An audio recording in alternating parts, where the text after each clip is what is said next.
Welcome back, Ball at All Costs listeners. We are back with another episode and we have a biggie.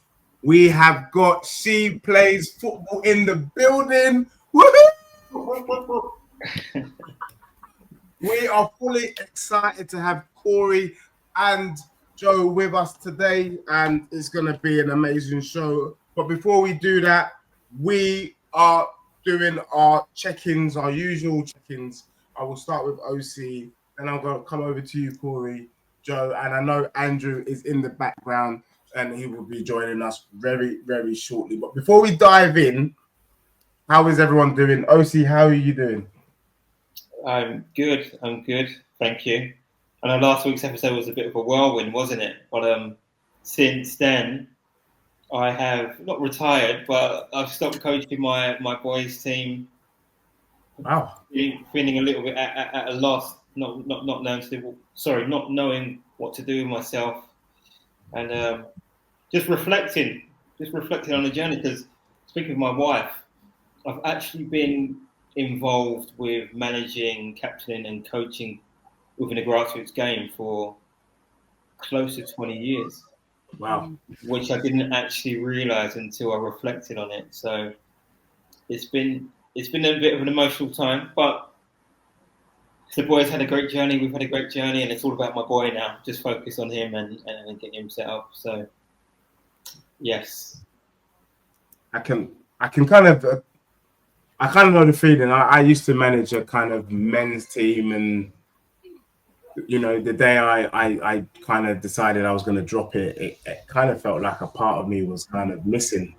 And you know, when you're so used to that kind of routine and the relationships that you build, to then all of a sudden not have it, not have the phone calls, not have the WhatsApp messaging, not have all the pressure, it does feel very, very strange. So I kind of empathize with you in the situation, but definitely, you know, in terms of your boy and the journey that he's going on, I think the time that you used to put into the whole team, putting it into your boy is only going to bring even more success. So big up to you, OC, as well for that. Cori, how are you? How are you feeling before we kind of, you know, get into finding out a bit more about you? Yeah, I'm good. Thank you. Obviously excited to have a little chat with you guys. Yeah, super excited. Fantastic. And Jo, yourself, how are you feeling as well? Absolutely shattered. No, I've had a busy weekend full of football tournaments, and then today I went to see the new So London store in Regent Street, which is amazing. Wow. Went for an event there this morning. So yeah, very good. Just put the girls to bed, and now I'm joining you guys. So all good. Thank you for being here. I'm doing okay. For people who are probably listening in, contextualizing, my son's team and Andrew's team actually had a good game yesterday. Andrew got the better of my boys' team with a 5-4, but it was very competitive. And anyone who knows Andrew well enough to know he always puts together formidable teams. So I was delighted with that 5-4 scoreline. So despite the fact that we are friends on this podcast, deep down, we still want to beat each other. But that's not what we're here to discuss tonight. Andrew, what time? So coincidentally, you know, you show your face after I've just talked about you guys winning yesterday, Andrew. No, joking. Wait, can you hear me? Yeah, we can hear you now. Okay, that's good. Sorry. Hi, ladies. Apologies for the tardiness. Hello. You just put the kids to bed. I think that was Jo. I've just put the boys to bed, and the wife's away, living her best life. And yeah, football weekend, as Deji said, and yeah, we played your boys. And let me just say this live on the pod, right? Because I know Nathan listens. Yeah, I like your team. Play good football, got some good players. You stole one of our players. Let's have it right. He had something to prove yesterday, got into it with my son. It happens. They shook hands afterwards. We came away with a victory, and the goal I gave wasn't offside. It was a perfect goal. I'm a good linesman, referee's assistant. I have to say, Andrew, I'm going to back that because I watched the game last night, and I have to say all your offside calls spot on. And that's very rare to see grassroots football. People are trigger happy with the flags. You are 100% genuine, and I have the VO to testify.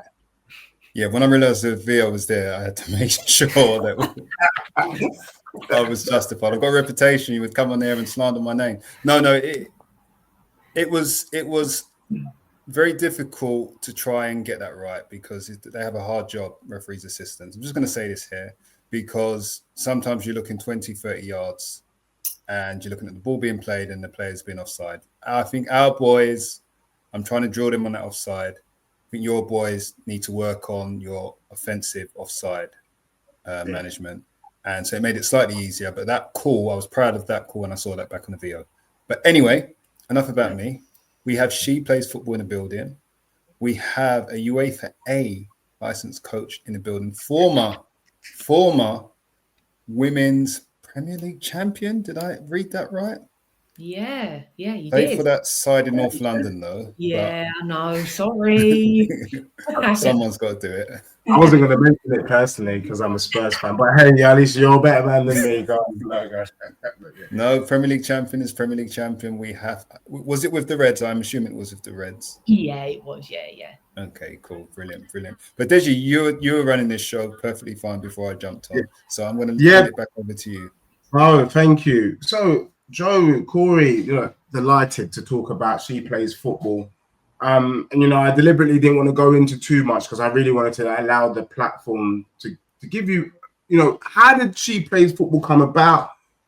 Cori, give us a bit about your history. I know Andrew's touched on it, and then how you and Jo came together to form this formidable organization that you've put together today.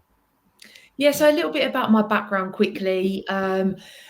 Primary school, I played in the boys' team just because there was no opportunity for a girls' team or me to play in a girls' team. So, I started off with playing primary school. I then got spotted by a former goalkeeper for Charlton and Liverpool, actually, Bob Boulder. He was working for Charlton Community Trust at the time, in and around Thanet, where I live. And I used to go on a Saturday, used to love it, all boys, just me. And he said, look, Cori, there's a girls team starting at Charlton, and do you want to go for a trial? So I said, absolutely yes. And obviously, as you probably know, it's a huge commitment. I live a million miles away from Charlton, so mum and dad had to buy into that. And then it just escalated from there. It literally did. I managed to play for Charlton until I was 16. I made my first team debut when I was 14 against Liverpool. And then I signed for Arsenal when I was 16, and the rest is history, I guess. I moved away when I was 16 to play. Moved away when I was 16 to North London to play for Arsenal, and then played Premier League, Champions League. I was just so lucky. But more importantly, I had the backing of my parents, and that's how I become so lucky. I then decided to hang my boots up, and I thought, well, I don't really miss running around, but I miss the environment. I really miss that environment, like that togetherness. So I thought, well, I might as well take my coaching badges. So that's when my coaching journey started. I started initially in the boys' academy within a school.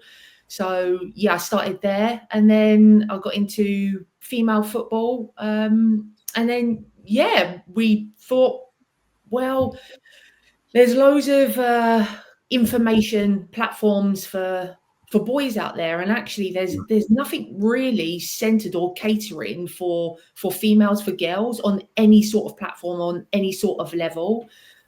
We went for a restructure at the club. I was saying to you before that we were part of Gillingham Football Club, and for whatever reason they pulled their money, their finances, and a couple of parents, I don't know how they did it, but they managed to create a football team on the back end of that. So you can imagine hundreds of girls were clubless, didn't have a club to play for, no coaching, nothing. It literally just went at a drop of a hat. And these three parents put their heads together and formed a club, which is now, funny enough, London City Lionesses, and they've just got promoted into the Women's Super League. So wow.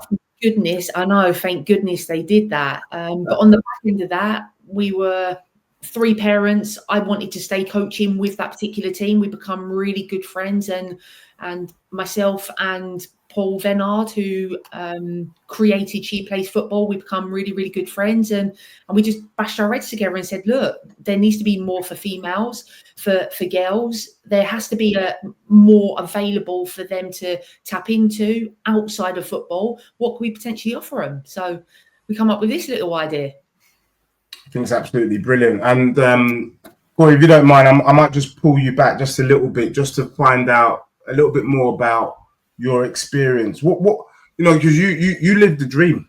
A lot of us when we were growing up, I've got pictures of me in my Brazilian t-shirt at home, Jorginho, and having 100,000. Who did you say, Jorginho? Jorginho, Jorginho, sorry. How do we spell in Jorginho? Just out of curiosity. DJINHNO. You got the H in there. That's what I wanted to check. Okay, cool. You got to have it in. 60,000 people roaring my name at the Maracanã. You know what I mean? But speaking to former players, what was life like? What was it? Is it what we thought it to be? Is it all glitz and glam, or just a bit of a reality of what professional football was like for you?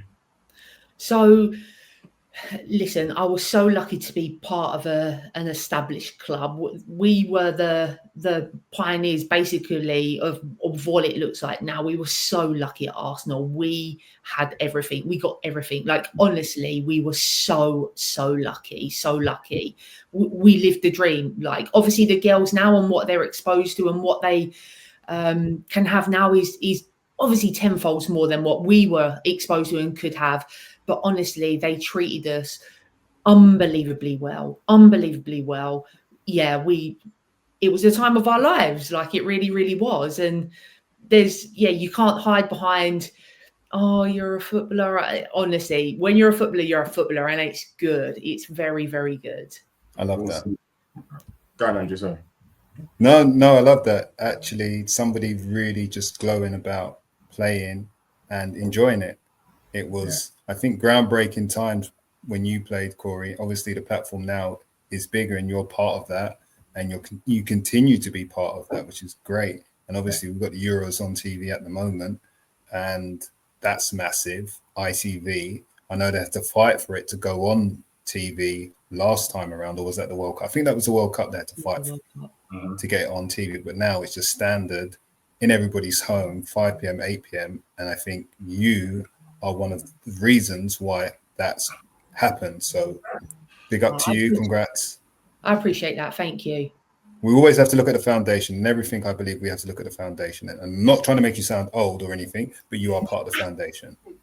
No, I appreciate that. And listen, I played with some unbelievable players that are literally a force at the moment, and I think big up to them as well, because if it wasn't for them and what they're doing now, then like your daughters, whoever's daughters wouldn't have this platform now, So a lot of people we need to be grateful for and thankful for. That's good. Do you want to drop any names? No, I can't do that. No. No. Okay. Who's the best player you've played with? Maybe you can say that. Oh, okay. Best player I've played with by a country mile, Kelly Smith. Okay. I had the pleasure of always marking her, so I know how good she was. Honestly, but she was phenomenal. Yeah. Like a different class, and still is now probably. Yeah. Brilliant.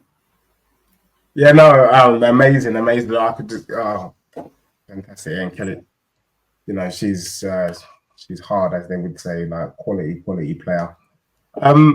Cool. One thing that is striking me, even just speaking to you, is that in order to kind of be where you are, and we're going to get to She Plays Football in a moment, but we're kind of slowly building there. You have to have a little bit of foresight. You have to be a visionary. And one of the things that stands out is the fact that, that UEFA A qualification that you have is no joke.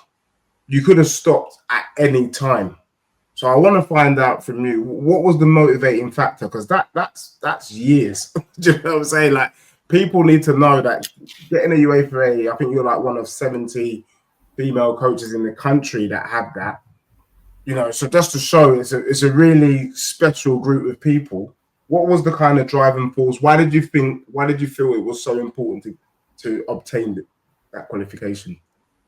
You know, like I said before, I come from community football, and I got taught by community coaches when I was younger, and I just wanted now to give that back, but on the highest level possible. And I just knew if I continue my coaching badges, I was only ever going to learn from the best, because like you said, and I didn't realize these figures, they fly about all the time. I'm one of 70 women in the country with UEFA. That's nuts. And that's only 70. There's thousands of men in the professional game with that A license. So I knew if I continued my journey coaching, there was a chance that I was going to tap into some of their knowledge, some of their, whatever I wanted to tap into. I just knew I had that opportunity. And I think that's what it was. I wanted to learn off of the top professionals in the men's game, and then take that back to my girls and take that back to a grassroots level, just to build those foundations for girls basically in football. That's quality, and I love that. And I feel like with the way that it's going now, I mean, for me, my daughter played. So this is my last question, but you know, my daughter played for a really fantastic team. The coach, absolutely fantastic, poured a lot of time and effort. The coaches as well, and you know, I'm just seeing like a rapid growth in the girls' game, so rapid. So my question is, you know, have you got any thoughts about girls' teams playing against boys' teams? Sorry, that's my. And then, what are your thoughts about that? Do you think there's benefits to that, or do you think we should keep it separate? Such a tricky one, isn't it? Like it really, really is. There's pros and cons. My pro is, and my thought is that to make women's football more normal, if that makes sense, we normalize it. I think boys have to see it at an early age. Girls have to see it at an early age. And I think the more we introduce girls into the boys' leagues and boys play with girls, and there's a girl on my team or two girls on my team, it normalizes that. It normalizes society then. And I think the more we see it, like I said, it just becomes normal. We're seeing it more on TV now because it's allowed to be on TV. Therefore, it becomes more normal. So I think for society reasons, I think, absolutely. Let's keep doing it. I think when we start physically changing both male and female, I think that then is where we've got to start looking at it. I was head coach of the under-16s at London City Lionesses, and we played against boys. They were under 14s, we were under 16s, but the physical difference just in that 2 years is huge. It's massive. On the flip side of that, my girls had to get quicker. They had to get faster with the ball at their feet. They had to become stronger. They had to compete even more so because they are playing against a physically stronger person. You know, so there's loads of pros to it. The psychological side of that is we got beat all the time, and that's tough. It's really tough knowing that next week we're playing against boys again. They're going to be physical, X, Y, Z, and we're probably going to get beat again. So that psychological element really suffered for the girls. But everything else, they benefited from tremendously. So I do see pros and I do see cons about playing in boys' leagues, playing with boys. I just want it to be normal. I just want to normalize everything where, women, men, we can just watch football and enjoy it. Great question, great answer for me. Sorry, just had to jump in there because I know there was this post going around about, I think it was the Swiss ladies team. They lost to a boys team, and it was like a 16, maybe under 16s boys team. And it's exactly what you're saying, Cori, because the physical changes create a difference that you can't just bridge overnight. It's very difficult, but I think exactly what you said, boys and girls literally playing together before the physical changes is a must. It needs to be normalized. In our son's JPL team, I'm not going to mention her name, but there's a girl who is just brilliant. She's so physical with the boys as well. You just wouldn't know. If she shaved her hair, you wouldn't know she's a boy from a girl. And that's what you need in terms of normalizing her play. And she plays. Girls playing football with the boys. But like you said, I think when the changes happen, maybe be a bit clever with it, maybe 2 or 3 years difference, and then I guess into adult football, it's probably not going to make a lot of sense because of the physicality, for now at least, anyway. Yeah, awesome. So I'll hand over to OC. I know you've got some burning questions there. I can see from your eyes. I've come to learn the eye movement the last couple of weeks. I'm similar to you, Dej. Like it's a childhood dream, and I think having a professional that's won the Premier League, won the Champions League on the call is yeah. Do you know what? It's actually goosebumps just having someone on the podcast like this. But I will hold my questions in that space because I'm keen to hear from Jo, just in terms of her background, her passion around the game, and just a bit more about yourself, Jo. Cool, thanks guys. So my passion, it started from my daughter, who's now nearly 12, playing football. Obviously, when I was younger, it wasn't even a thing. I had to play lacrosse, netball, didn't get a choice of football, didn't have brother, so I didn't play football at all, but I went to every single Palace match with my dad as a kid, until I worked at Sainsbury's and couldn't go anymore because I was doing stock take. So football was always a big thing for me. And, my dad's still, even to this day, will move 2 TVs into the room to watch it. So it's always been a big thing. And when I had daughters, I never began to even imagine that one of them would be playing football to the extreme that she does. She trains now 6 days a week. Well, plays football 6 days a week. And, it's a massive thing in our house. And the passion sort of come from that, really. So my background's marketing, advertising. So I've worked for lots of different agencies before. I was at Harrods for 6 years running their sort of youth marketing, or sort of parent and family marketing. And then I worked for a private members club for very ultra high net worth families in Chelsea. And I met Paul probably June time last year after a Charlton tournament. So I went to a Charlton tournament and said to my husband, I want to move into girls football. And he was like, really? And I was like, yeah, I definitely do. And he was like, what are you going to do? And I was like, I don't know, I'm going to find something. And the next day I looked on LinkedIn and saw the ad come up for She Plays Football. And I was like, this has got my name all over it.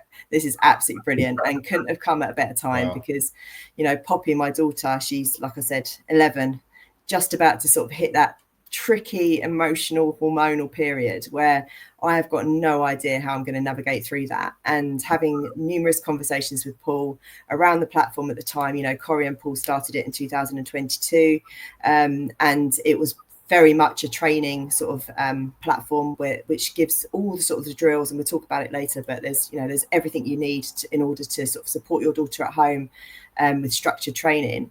And we had lots of conversations about elevating it into a one-stop sort of destination hub for parents and players. So everything you need as a resource, whether that's from, advice on puberty, going through your periods, playing during that time, or nutrition, fueling, injury prevention, all the things that girls and their parents will be worried about as part of their football journey. And it took us till January this year to sort of really have everything in place, working with the right partners, finding those partners. So a lot of the partners that you'll find at So London, like Fab Little Bag and Nixie Body and PB Sports, and all of those sort of brands which are all about the female and the female body, we partner with. And and we got the platform to a position where we had everything we needed on there. We've got lots of plans for the future, and we launched it sort of in January.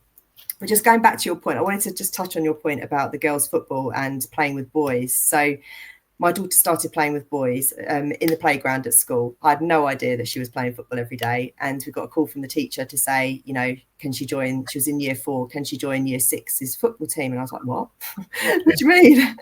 And they were like, yeah, she plays in the playground every day with the boys. And I was like, okay. I knew that she didn't get invited to any girls' parties, but it was mainly the boys. So we were like, yeah, of course. And, she got scouted then by Palace at the time. She's joined a boys' team and basically just played with them for about 2 years. And then last year, there was an opportunity for her to join a girls' team, and she really didn't want to do it. Like, she was the only girl in the team at the time, and she really didn't want to leave her friends. But we were kind of in the middle of right, she's going to go to secondary school. A lot of her friends are going to go to girls' schools, where she's probably going to go to a mixed school. Don't want her to miss out on it, but we also need her to get some girl friends, because a lot of them are the boys and they're all going to boys' schools and everything else. So we kind of had a conversation with her, and she was just like, no, I'm not leaving him. I'm not leaving him. I'm not leaving him. And we didn't push her to it. You know, we let her sort of join some training sessions, and she ended up playing a year up with a newly formed girls team, which were the ex-Croydon district girls, and they were amazing. Like, we absolutely smashed the Premier League in Tandridge League, Premier Division in Tandridge League last year. 2 goals, no goalkeeper, 2 goals conceded. Like, they smashed it. Wow. But but now the team has moved on, and we're going to be joining a new club, and they've just announced that they're going to be playing against boys. So she is absolutely delighted. So there'll be a girls team in a boys league, which we're really happy about. And I think it's definitely a good time to get her back into it, I think, with the boys, because I think we need to sort of see more sort of physical development around like the strength and everything else. And I think she really enjoys playing with them anyway. And I think it'll be a really good challenge. And I think if we'd stayed in a girls' side in the league that we were in, we were like smashing it, like, you know, really high scores every week, and it was fun, but it wasn't a challenge enough for them, and it was kind of almost disappointing for the other teams as well. So yeah, it should be a really good time. But I just wanted to come back to that because it's been sort of, that's where her journey started in boys as well. I remember dropping her off at some camps, and she was like one of 100 kids and one girl out of like 99 boys. I'm not even joking. And I was like, felt like I was just leaving her in like a lion's den, and she was like, I'm fine, Mum, I'm fine. So yeah. So what was her name again? She's called Poppy.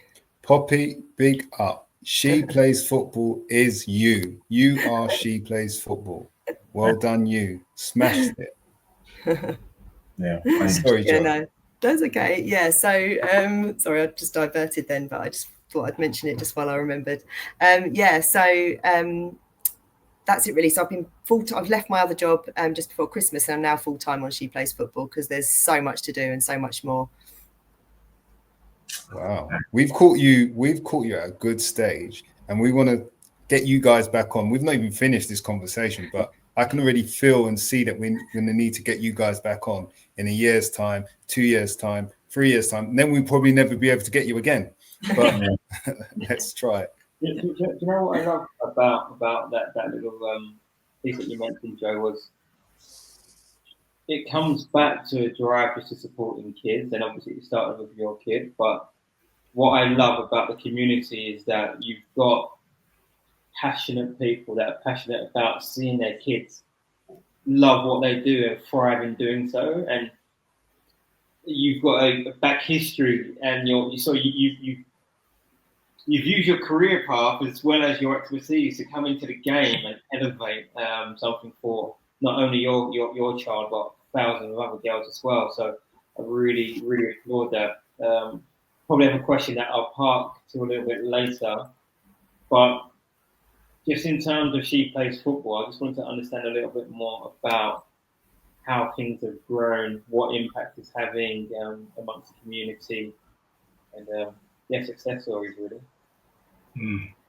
Yeah, cool. So we're started off all online. So basically, we've got like a whole library full of training drills that Cori's developed, and also some structured programs as well, so you can do some 4-week programs. And the idea was really to sort of bridge that gap. So our CEO Paul, his daughter started playing at 8. He really wanted to sort of support her journey in terms of being able to provide her with the right support and training that she could do outside of her team training to develop her individually. And he didn't find anything, you know, so he did his badges, thought he was going to come away with like a manual full of coaching drills that he could do, and there was absolutely nothing. And everything at the time was like, she's 17 now, I think, isn't she, Cori? I think she's 17. Yeah.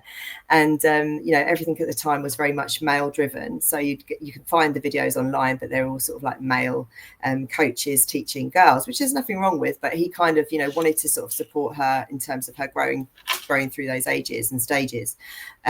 So basically, he came together with Cori, and they developed She Plays Football and created so many training drills, from strength and conditioning to brilliant basics to all the technical sort of, ball manipulation and all of those drills that you can actually do to at home in between your training sessions. So making it accessible for everybody. You know, one-to-one coaches are so ridiculously expensive these days. You know, we pay 60 quid an hour at the moment, and it's just ridiculous, and it changes depending on where you are in the country, but you know, that's the reality of it, and not a lot of people can afford that, and often you have to buy them in blocks and things like that, so it's really expensive. And you know, we know that the training that we've got on our platform will allow a girl to have that sort of same experience, maybe not in person, but being delivered by Cori, a coach who talks through every single drill, shows you all the equipment that you need for each of the drills, and you're able to do it. You can choose by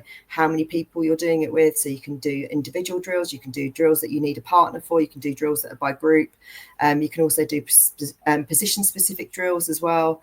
There's a host of strength and conditioning drills on there, and everything's online, so it's all there. Plus, then we've got our knowledge hub, which is all that information that I was telling you about, you know, with the expert advice. So we work with the Well HQ, so they create our content. They've just finished our sort of nutrition and fueling topic. The next topic will be around injury prevention, and then we'll move on to the like menstrual cycle and everything else. And we work with a psychologist as well. So she talks about confidence, mental resilience, you know, sort of basically all the 5 C's that you sort of hear about often: communication and confidence and control. And we create content that's digestible for parents to be able to read and then take away, and whether that's a 1-pager they can print off for their daughter, stick it on the fridge, stick it in their room. You know, there's insights and blog pieces around trialing, about choosing the right club for your daughter, whether it's right to go down the one-to-one coach route, whether a boy should go play in a girls team, what the difference is, also things around playing other sports and how that helps you as a footballer as well. So there's so much stuff on there, and it's just continuously growing, and we work with different partners to provide that content. We talked about, I think we've worked with recently, we did a piece with Kick It Out around sort of neurodiversity, and how that, you know, how that affects players, and you know, provides courses for parents to go on and learn a bit more about that to support their daughter. So everything you actually need in a one hub, basically. It's never ending. Nice, fantastic. I just wanted to say, I know Andrew and obviously you're gonna come in, but I just wanted to say from my perspective, my daughter's 11, and I had a bit of a painful experience. She, for me, is one of the best players I've ever seen in my life. Andrew, she played with the young lady that you're thinking of in the same team, and right. What a formidable team under their manager. And then literally last year, October, she came off the pitch. She started having issues with her foot. So for about 3 weeks, there were like these pains where she would come on the pitch for about 5 minutes. She'll try and make a tackle or not make a tackle, and then she'd be off, and I'm frustrated and like, what's going on? And she's a defender, so I always described her as she's like Van Dijk. She's got presence on the pitch. She's good on the ball. And then the 4th week, she came off after a game and she just started crying. And she was like, you know, I said, why are you crying? She said, well, I don't want to be the reason why my team loses. And I was like, my daughter, don't be so silly. You know, you're a fantastic player. All the parents love you as well, and your coach loves you. And she was doing one-to-ones. And literally the following week, she decided to leave. And I can't tell you how broken as a father, because I felt like, you know, what did I do wrong? Was I putting too much pressure? But she literally fell out of love with the game. And I feel like sometimes we can get so caught up with our children that we don't even stop for a moment to fathom that potentiality that they might not want to play no more. And I'm having to deal with it with my eldest. My son also plays, and he, you know, but to deal in that moment, I did feel like, whoa, and I do feel like I personally feel, and she might not say that, but there was a lot of things happening. I think the body changes was happening, hormonal stuff, and it's like maybe we weren't equipped enough to have those conversations. It must be so difficult. And I'm just talking as a father, when those changes are happening and you're feeling it, and it's affecting how you run. It's affecting your confidence in terms of trying to communicate with the other girls on the pitch. And maybe you might even be playing with boys and, you know, all sorts. So I just want to say thank you for having the foresight to create this platform. I'm tapping in because I'm going through that, and I continue to go through it because part of me is like, you're good. And you know, if someone's good at something, I always want to push them towards it. But at the same time, I'm just learning, and I'm constantly challenging myself on a daily basis just to step back and to see what happens. So, but I just want to share that with you. Yeah, that's so. Listen, I'm so sorry to hear about your daughter. Like, no one ever wants to hear that about their child, about a player, about a person. That's so tough. It's so tough, you know. When you become from a woman to a girl, it's really from a girl to a woman, it's really hard to navigate everything, like literally everything, because like you said, rightly so, your body changes, hormones. It's so hard to navigate that. One thing I would say to your daughter is, don't measure yourself on the goals that you concede or the games that you lose. Like, don't measure yourself on that, because you're better than just a result, or you're better than a goal that's been conceded. Don't use that as a measure. Like, it doesn't matter if you lose. It's all about learning and your development. We talk about losing and those fine margins when you go and play in the Super League. That's when it matters, you know. Don't measure yourself on anything like that. Just enjoy the game. Try and play how the coach wants you to play. Listen to your dad, because he's got probably a good idea about football, you know, and just go enjoy it. Doesn't matter about a result. Yeah. Well, hopefully she's going to watch this podcast in a couple of weeks.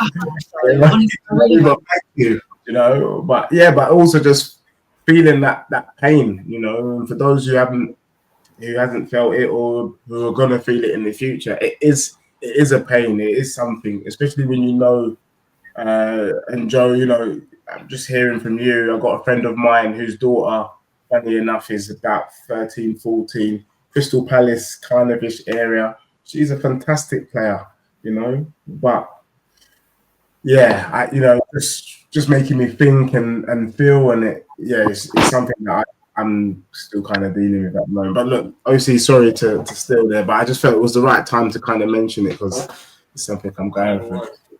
Thanks for sharing. So I've got a question in relation to that. And in terms of the platform She Plays Football, is there a need for females, for girls, to be coached and trained by females? So whilst I get we're trying to integrate the game and trying to obviously introduce football at a younger age for all genders playing together, there must be. You tell me, is there something in as girls progress, learning from other women within the game that have experienced it and can identify and relate on more of a basis than a male could? Yeah, I think, listen, there's room for both females and males in any capacity within football. That's the truth. Like, I think when you delve into these hormonal changes and the emotional intelligence of females, I think sometimes if you've been there as a female and you've played in the female game, even if you've been coached by males, it's just nice to have that insight of how to deal with emotions, how to navigate emotions. And I think it's really beneficial. And equally, I think it's really beneficial as well, maybe to have a female in the men's game, just to tap into a different dynamic to the way that they think, their thought processes. I think it helps. I really do. I think that partnership between male and female, I think can be a force. I really, really do. But it definitely, I think, looking at under 16s particularly, because that's where I coached a lot. I think, listen, they're going through GCSEs, they're becoming a woman, they don't know if they're going to get a pro contract or not, navigating so many emotions. They don't know if they're gay or straight. Like, there's so many emotions. tailored and centered around that kind of age group. I think if you have potentially a coach that's been there and has navigated through majority of that, it kind of helps them. It helps them. They feel probably that they can have someone to talk to as well, because we've probably experienced similar things in our paths, in our journeys. So I think it does help. Yeah, amazing. Sorry, obviously, were you finished? No, last one I was going to ask. So just in terms of the work that you guys are doing, I know that a lot of it is online, but is there? Suppose let me try and fold in a couple of questions like Dejwood. What is the mission behind the work that you're doing, and is there a community that you're building and growing which is empowering more? Not girls only playing, but with female coaches as well that can really sort of stand up and add value within the game. Definitely. I think the overall mission is to obviously empower as many girls as possible to be the very best player they can be. So giving them everything they need in order to perform as best as they can in an environment where they feel really comfortable, really confident, and just being themselves and feeling like they belong in the sport. And, overall sort of, we are online at the moment. We're probably going to hear it first here. We haven't really announced it yet, but we are about to launch. Sorry. Toby, edit in some smashing glass or something. We have a world exclusive. Sorry, Jo. Okay. We're about to launch some girls only player development centres. So it's all around training by UEFA to A to Z female coaches nationwide. Hopefully, eventually we're going to get there, but we're starting off in 2 locations in Dartford and Beckenham. We're hoping to launch on 1st of September. We're in the process of talking to coaches at the moment. So if you know any potential female coaches that you think might be interested in those areas, then we'd love to speak to them. We've got some meetings going on this week, but it's very exciting. And what we found, and it's something that we've always wanted to do. It's always been in the business plan in terms of developing sort of the offline side as well. Not to create teams, but more so to have that sort of offline training that we have online. Parents want to support their daughters. They want to help as much as possible. Having the time in reality is a different thing. So we've got a lot of members to our platform at the moment online. We're looking constantly at how much they use the site. It's probably not as much as we want them to use it or expect them to use it. But then actually, when you take a step back as a parent, you've got siblings, you've got work, you've got all of this, other stuff that's going on outside of your sort of day to day. And with training as well, having to take your daughters and here, there and everywhere to different matches, different training locations. When they have got a rest day, it's pretty much probably the last thing they want to do at home is go out in the garden with you to train. But, it's not a case of the parent having to help their daughter do it. It's literally a matter of talking to them about what they want to focus on, what areas they want to improve on, and literally showing them the drills and pressing play. And they watch the drill once and then they can repeat it. So, but I think in reality, just in terms of parents, they, like I said, every intention there to support their daughter. But I think the physical environment, if there's an opportunity to do that, where we can actually bring in the online side of it as well. So if you think about a player development centre, we've got these amazing coaches that are coaching the girls. In between those sessions, most training sessions, you go to a training session on a Monday.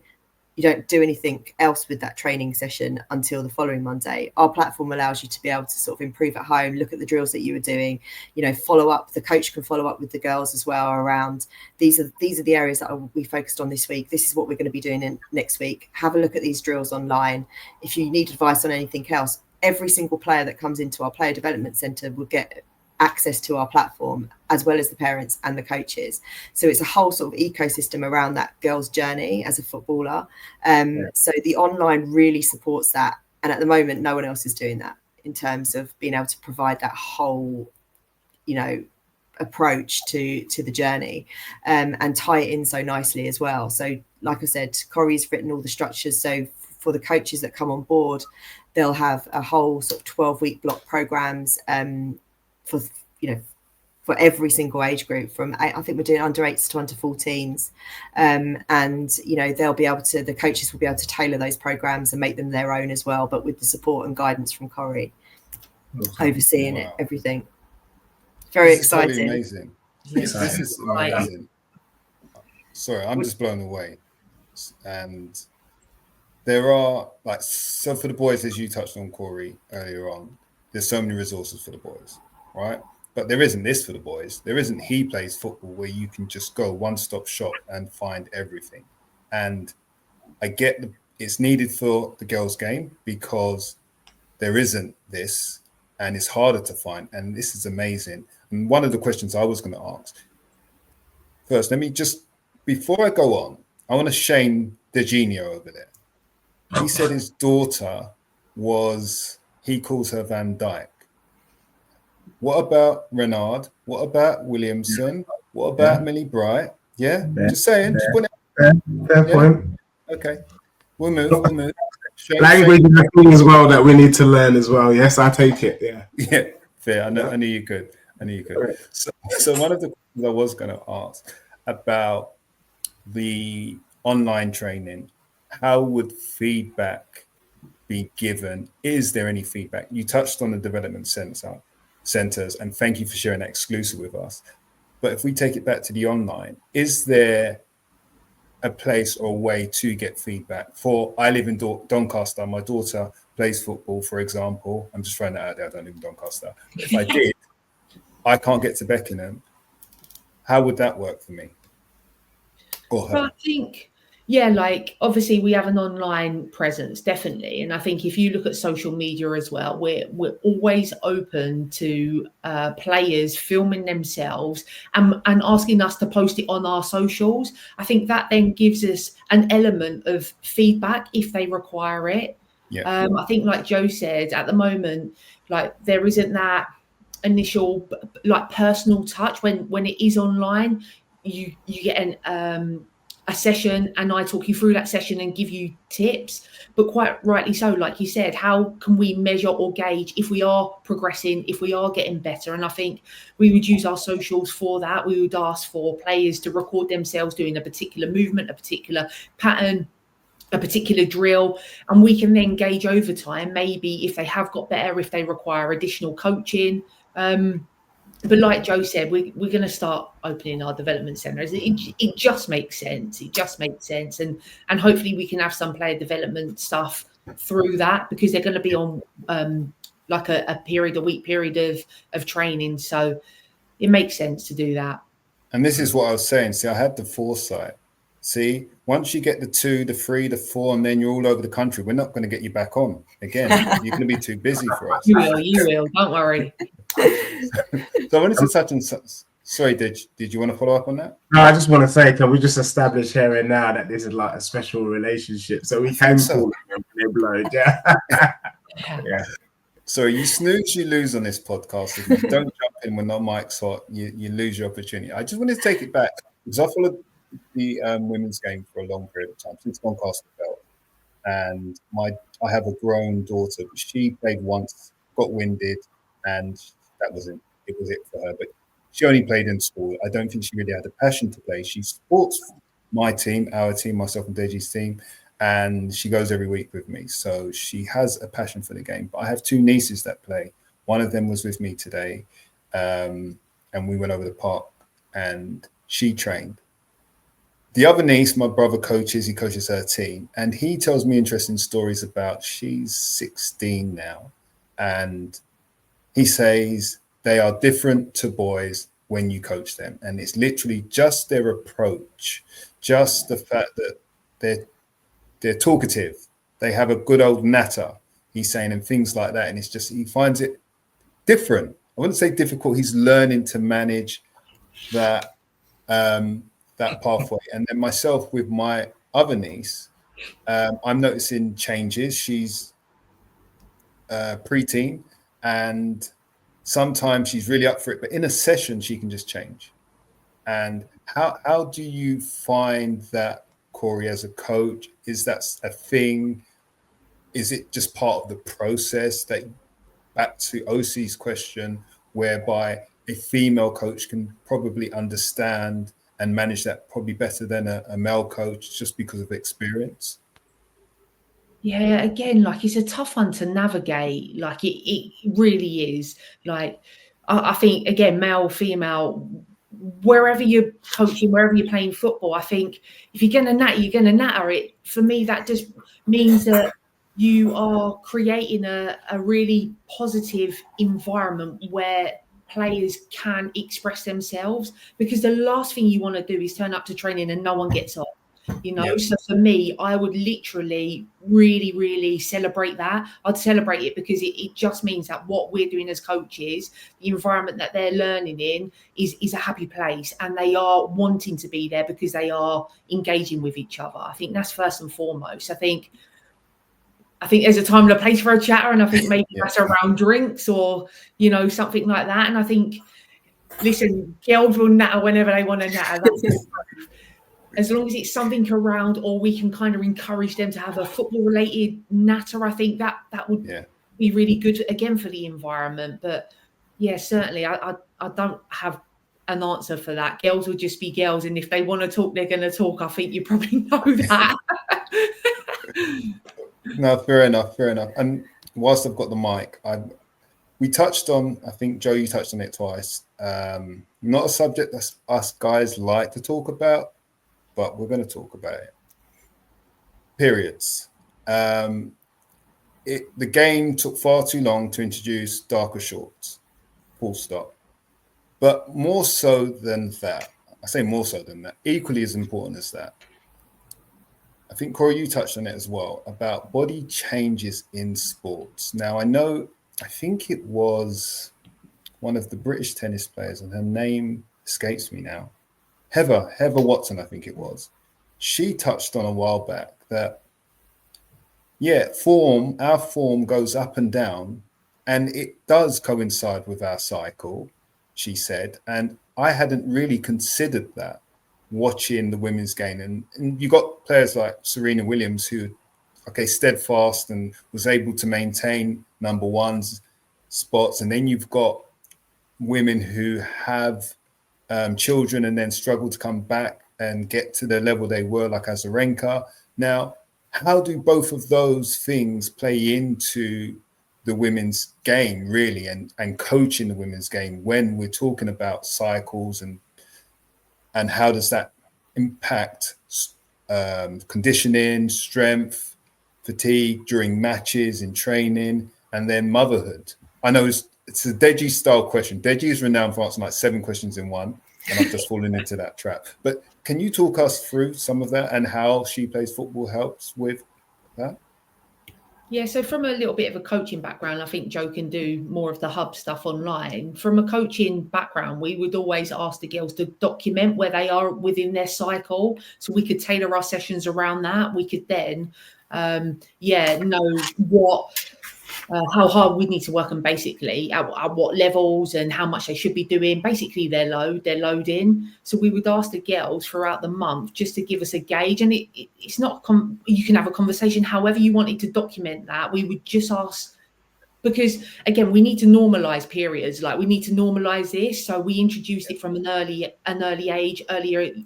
age groups, just to normalize it, because that's the expectations when you go into first team football. Everything is documented. So that's how we would normalize things. That's how we would gauge or measure, it's the simplest things as well. How to interact with that player if they're due on, if they're one day into their cycle, how would we interact with them? And it's huge. It's really huge. So that's how we would do it as a coach. Thank you. I think also, where from a site perspective and what we offer online, we've got articles at the moment around how to sort of navigate that journey through puberty. But when I was working with and talking to the Well HQ, they were telling me about how they're trying to educate all the male coaches and all the pro clubs at the moment. So they go into the clubs, they talk to the predominantly male coaches. And if you think about sort of the academy setups, a lot of the time there's no sort of toilet facilities that are close by. So some of these girls that are traveling to and from training are like taking an hour and a half in the car. They get there just as training starts, desperate to get on that pitch, but also worrying about what's going on down there. If they've got their period at the time. They need to be changing that every single hour, you know, in terms of sort of getting the right performance. So, you know, and not being conscious about it. And a lot of the time in that environment, they're rushed onto the pitch. The coach is wanting them to be on the pitch at that point, but all they're thinking about is what's going on down below. And it's really difficult.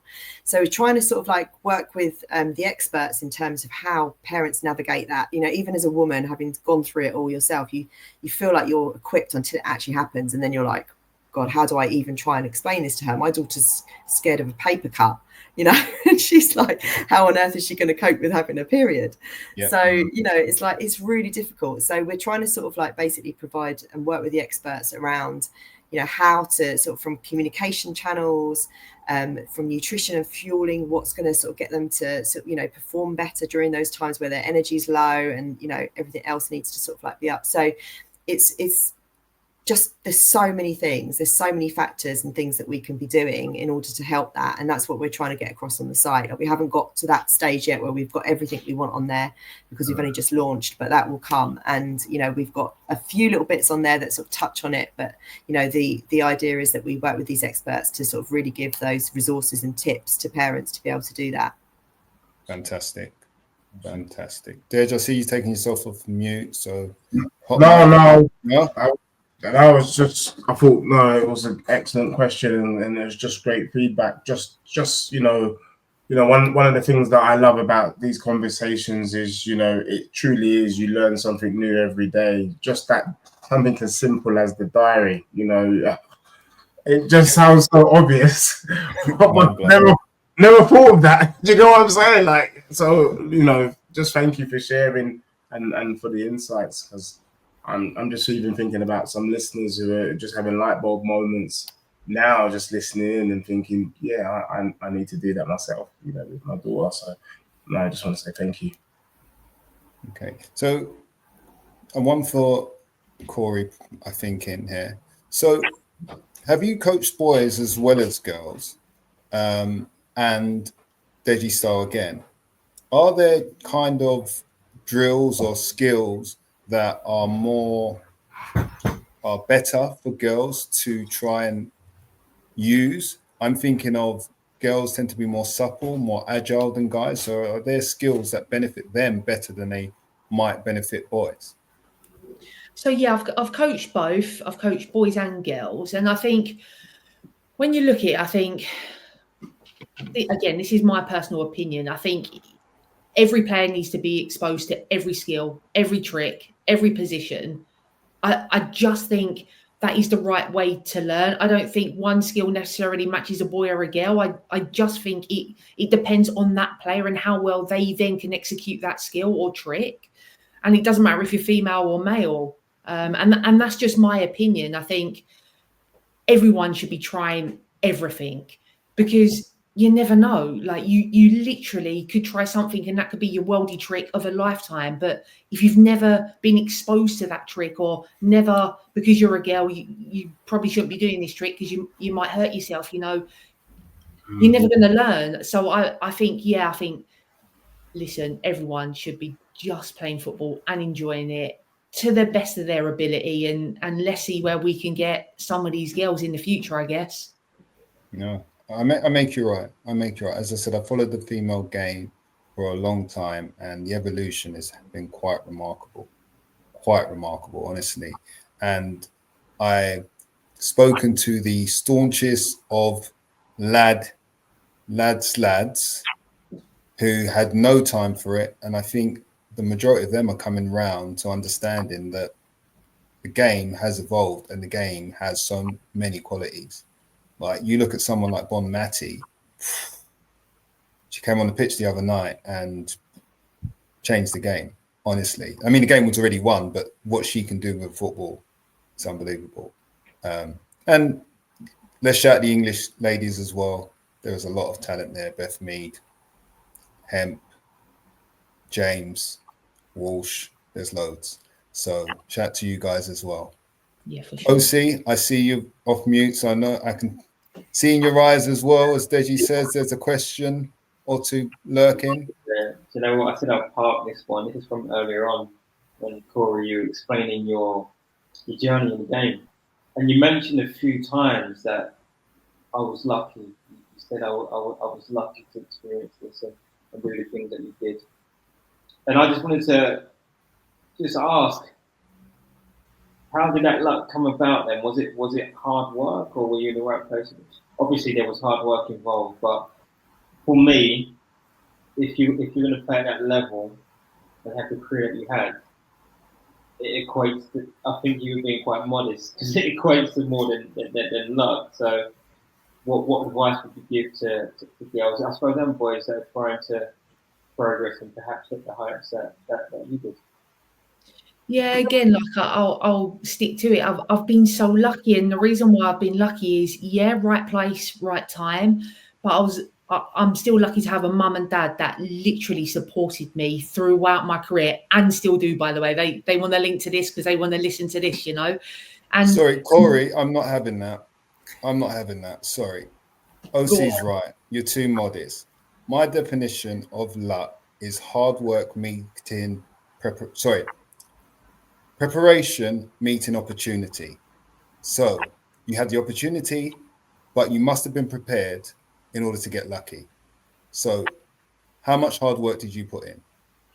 Yeah, don't get me wrong. Me and my dad put in a lot of hard work. My dad used to take me down the park every single night in whatever capacity. He was a builder by trade, so he was absolutely exhausted every night when he come in from work. But he just knew that I had a passion, he had a passion, and it was something that we just really enjoyed.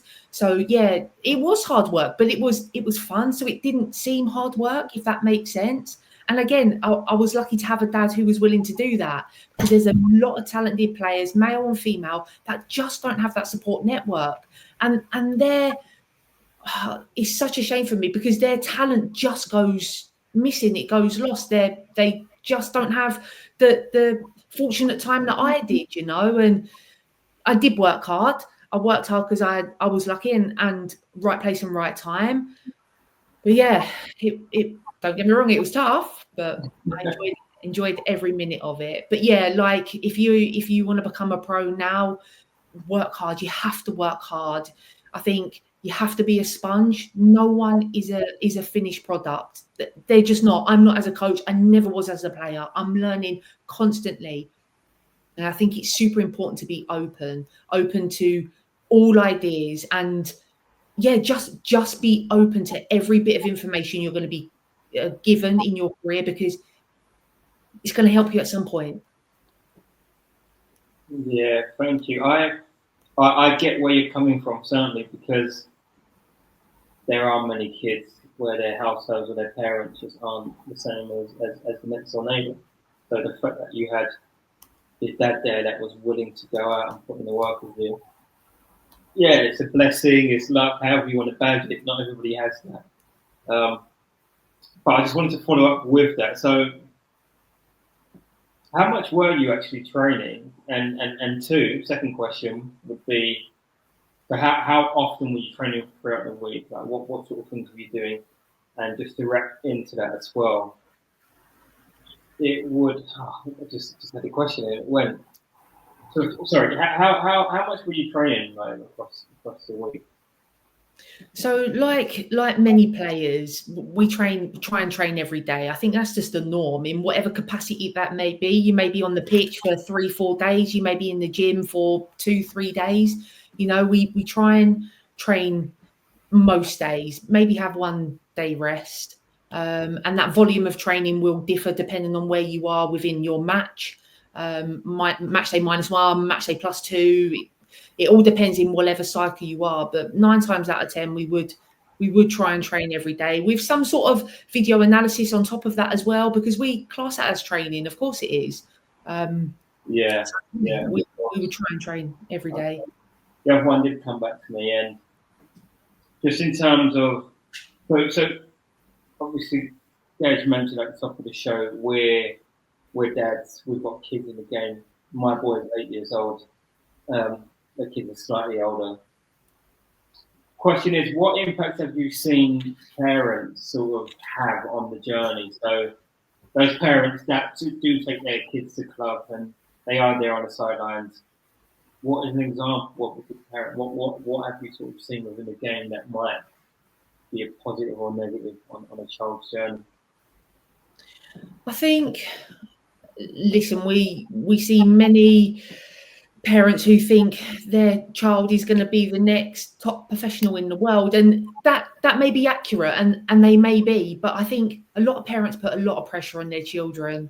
I really do, in whatever capacity that is. Oh, you didn't score that, or why didn't you tackle her or him, and I just think we need to change that psyche, and we need to start thinking about how we pose those questions to our children. I always say this to my parents in particular, like not my parents, my players' parents. Why don't we ask the question like, oh, what do you think you could have done better this week? And use that kind of terminology instead of you should have. I think just changing those terminologies would be really beneficial for everyone's game, because it doesn't give that negative, oh, I don't want to get in the car with my dad again or my mum again. It takes that away from it. Car journey. Yeah, that car journey. My goodness. I swerved them. I was quite lucky. My dad was really quick. And my mum as well. They were both quite good. But just posing those questions in a different format, in a different manner. Even better if what went well. And just, maybe switching the terminology up a bit, I think, would help players. 100%. 100%.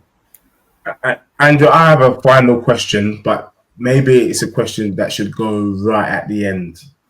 Okay. So I'll allow you to pose. Cori will give you her autograph. That's what you were going to ask. No, I'm joking. This is a long-lasting friendship, mate, going on. So this is true. This is it's true. Selfies, just not just all selfies, please.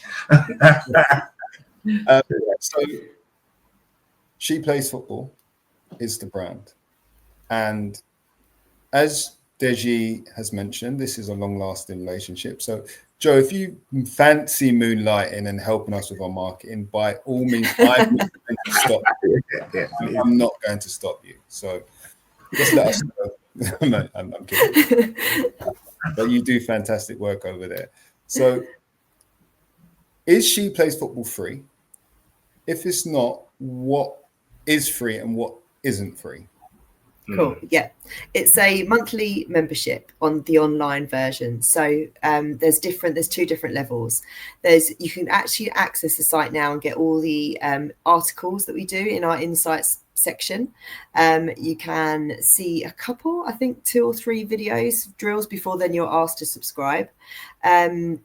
There's 2 different levels in terms of the actual membership. There's a grassroots and there's an academy. The academy membership gives you access to the structured training programs, which at the moment there's only 4 of, but they're constantly being developed and grown. So we've got some more coming. We've got another 30 or so drills, I think, nearly ready to go up. So it's continuously evolving. But again, like I said, once the player development centres open, all of the girls that come along to those sessions will have full access to the site as an academy membership. So they won't have to pay for that. They'll just have to pay for their sessions. But we're also working, hopefully, our aim is to allow for 4 of those spaces within a session. There'd be 20 girls per session. 4 of those spaces to go to families where they might not be able to afford to come along, or it's not as accessible for them. So we'll have those spaces covered for 4 girls. Yeah. Brilliant. No, thank you. I know Deji's got a question, so I'm going to ask my other question quickly. Before I do, how are you guys doing for time? I promised an hour. We've run slightly over. This is what happens on this pod. Apologies. Conversations just flow. Sorry. If you guys are good, we'll continue for a little bit. Yeah. Brilliant. We did. Okay, cool. So, what was my question now? She Plays Football. Fantastic brand. Who are your brand partners? Do you want to shout some of those? Do you want to speak about some of the ones you haven't mentioned and how they help?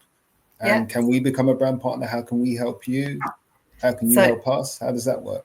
Yeah, so we've got a number of brand partners. We've got Ida Sports, the first female football boots. Yeah, so we've worked with them. We regularly sort of talk about their different stories or hero things that they want to talk about in our newsletters. So we have a monthly newsletter that goes out every month, and we have various emails that go out. So when we work with the partners, we will speak to the partners on a regular basis in order to sort of get their sort of stories across, anything they want to actually share or promote.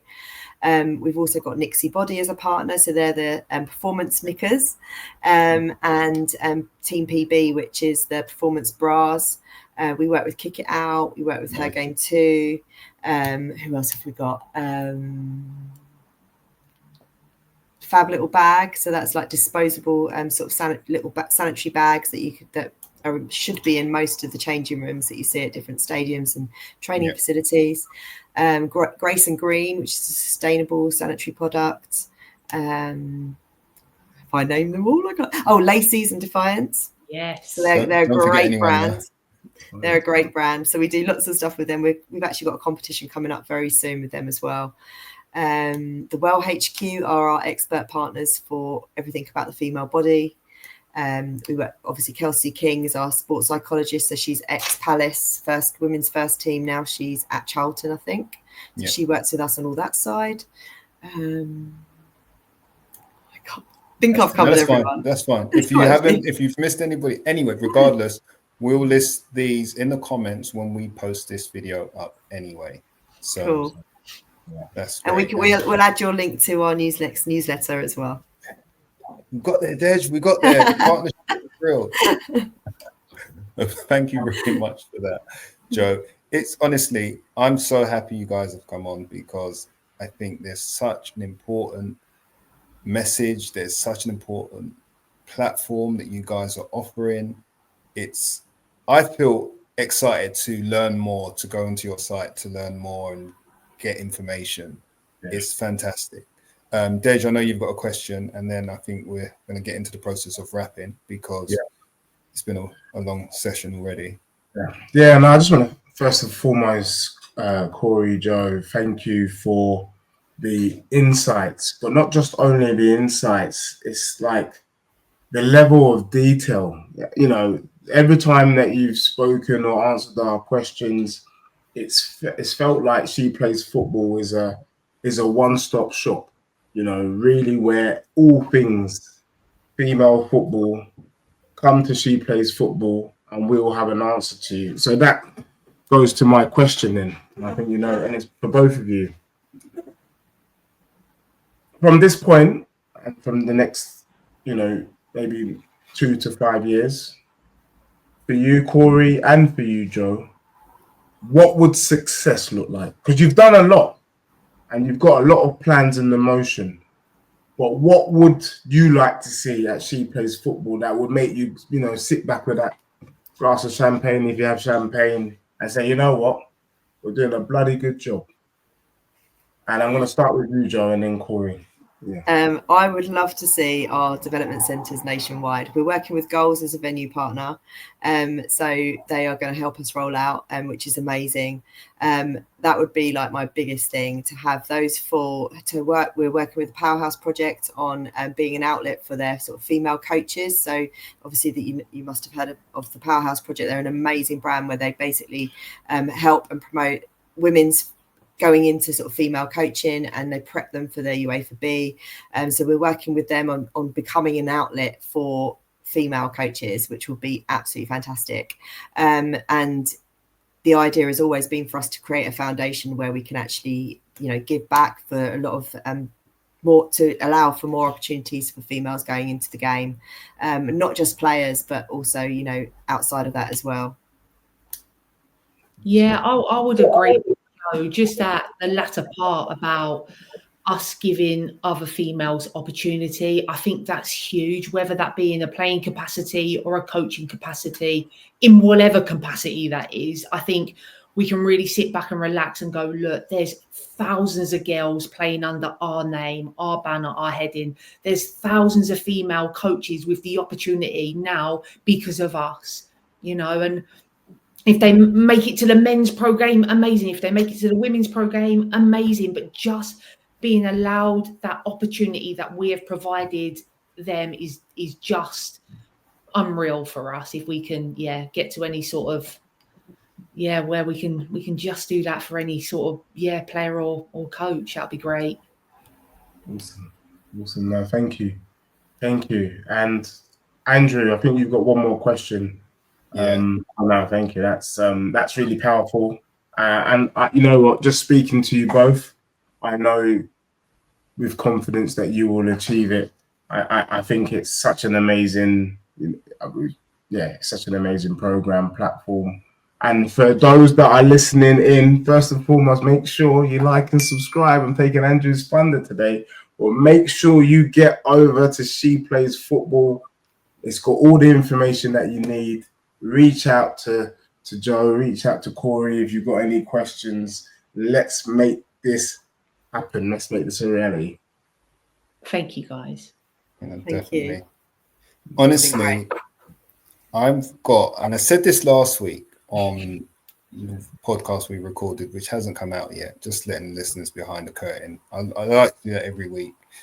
We're about 2 weeks ahead, so this won't come out until probably the quarterfinal stage of the Euros. But as you were speaking, and as you were talking about your mission, and just now about where you see She Plays Football in 2 to 5 years' time, I just got chills down the back of my neck. Like literally, it didn't feel like something that is a Hail Mary. It feels and seems very achievable. It seems like it's just going to happen. I have every faith, given what I've heard, that in 2 to 5 years' time, what I said at the outset, like we will be partners, but I may have to book in a meeting, to speak to Jo in 5 years' time, and yourself, Cori. That's what it feels like already. And I'm happy if that happens, if I'm honest. So, yeah, just amazing, guys. And my nieces will be subscribing. And, yeah, we're going to push your platform pretty much every show. It's just amazing.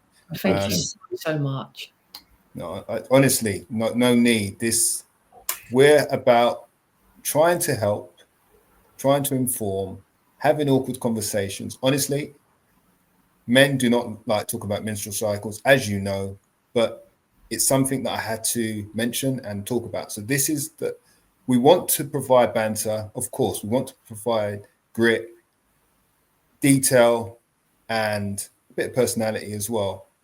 But most importantly, we need to be informative, right? So, and you guys are very informative and helping girls football, women's football.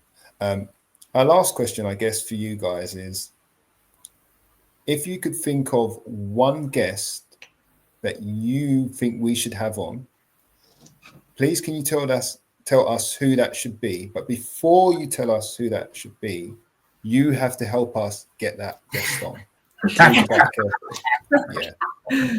that's the secret. Cool. Who are you thinking, Jo? Oh. I think the Powerhouse Project will be a good one for you guys. Honestly, Powerhouse Project, brilliant. Yeah. Honestly, definitely. The girls are unbelievable, and what they're doing within female football, within the women's game, is unbelievable. You must get them on. Yeah. Perfect. So said, so done. Jo's going to hook that up for us. Jo, thank you very much. and also Emma from Lacey's. She'd be a good one. For sure. Emma's great. Perfect. Deji's making notes. He will hold you to that. Guys, listen, it's been absolutely brilliant, absolutely fantastic. Like I said, I fully believe in your mission. I fully believe you are going to get to where you want to get to and where you're planning to get to. And I think, and we all think, it's been amazing what you've done so far. So thank you for coming on. Thank you for coming on without hesitation as well. And thank you for being so open and detailed. So guys, last thing I'm going to ask you to do is, can you share all your socials, website, all that detail so we don't mess it up, and then we'll wrap. Will do. What now? Yes, please. Sorry. The website sheplaysfootball.com, and our Instagram handle. I should know this. I think it's. I think there's some dots in it. Let me just check. Yes, there are. There are. Yeah, right. So it's at she.plays.football. Perfect. They're the two Guys, main channels. So you've heard it here. She.plays.football on Instagram, and sheplaysfootball.com is your website. So check that out, please, and now. Then after you've done that, make sure you like, subscribe, all that good stuff, as Deji said. Hit the notification. We're also on Instagram, Ball at All Cost. Please come and find us. We are Ball at All Cost, and we are out. Thank you.